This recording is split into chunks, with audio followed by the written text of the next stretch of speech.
This is what we're about today, fire prevention and education for local residents who have property and homes in the interface.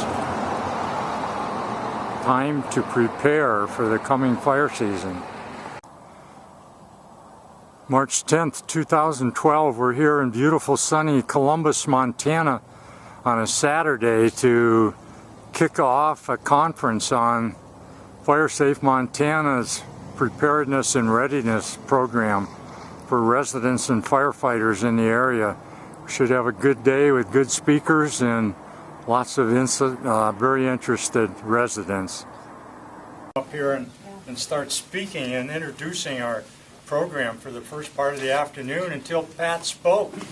Now I'm not sure I can even talk, Allison. I look at Allison and, oh God, there's something you need to know about Bob Much, and that, you know, we're all different. You know, thank God we're all different, but we're all human beings, and we all have our feelings, and we don't always show our feelings quite in the same way among each other. But one thing I suppose I don't have to tell you, because it's going to come out as I try and speak here after Pat taking me back over all those years, is that I wear my feelings on my sleeve. And it's not hard to know what's going on inside me because you see it outside me. And I can't hardly deal with this topic that we're going to be talking about the early part of this afternoon without feeling a lot. And you'll see some of those feelings emerge as we go a little deeper into this program.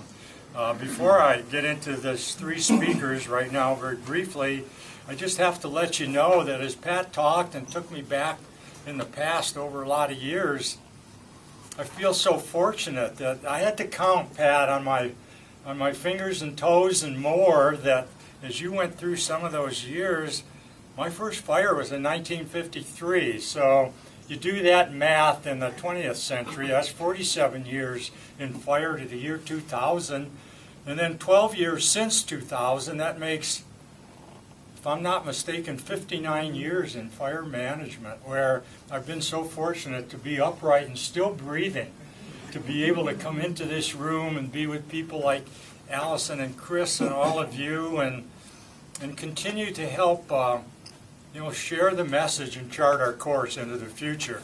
Because our first speaker is going to tell us many reasons, and I call them excuses. He's going to lay on us many reasons why people don't prepare.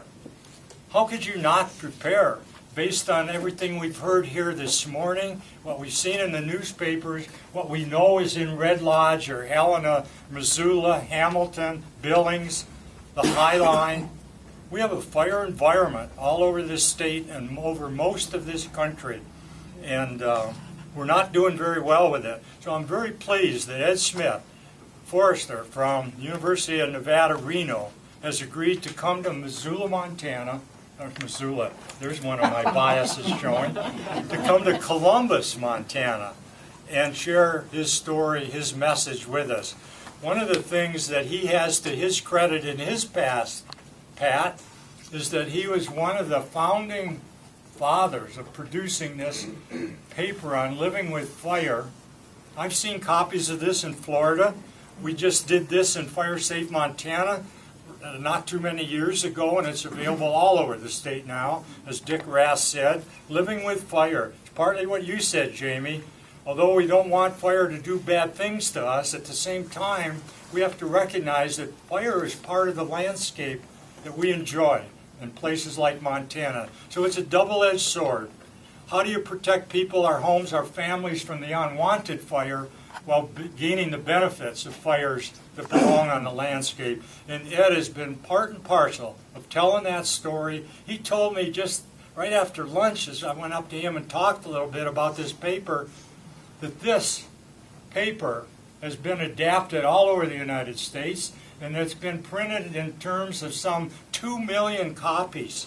And think about the education that's gone on with people all over the country as this particular effort has gained momentum and sailed forth, telling this double message of fire is part of our environment, but at the same time, you don't have to have it part of your home, family, wildland-urban interface environment. And so I'm glad Ed is with us. He was also one of the founding fathers of FireSafe Nevada, FireSafe Nevada. He helped kick that off in 1999. That set a course of leadership for not only Nevada, for other parts of the West as well.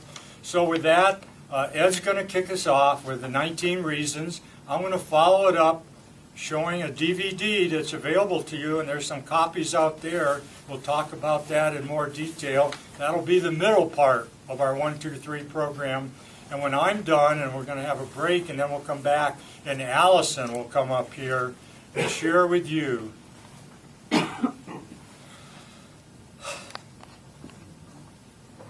she'll share with you an unbelievable story of a family tragedy that occurred in Southern California, San Diego County, October 26th, on a Sunday of all days of the week, when her family was put under siege by a 57-mile-an-hour Santa Ana wind-driven fire, the Paradise Fire, that caused unbelievable havoc for Allison Roach and her family. And God bless you, Allison, for coming up here and sharing this message with us about looking forward. How can we learn from your family's tragic lessons to put ourselves and our families and our homes on a much more even keel to keep ourselves out of harm's way? So that's what we're going to do for this next little bit. First half of the afternoon, it's going to be 1, 2, 3, Ed, Bob, and Allison. We're looking forward to sharing our message with all of you.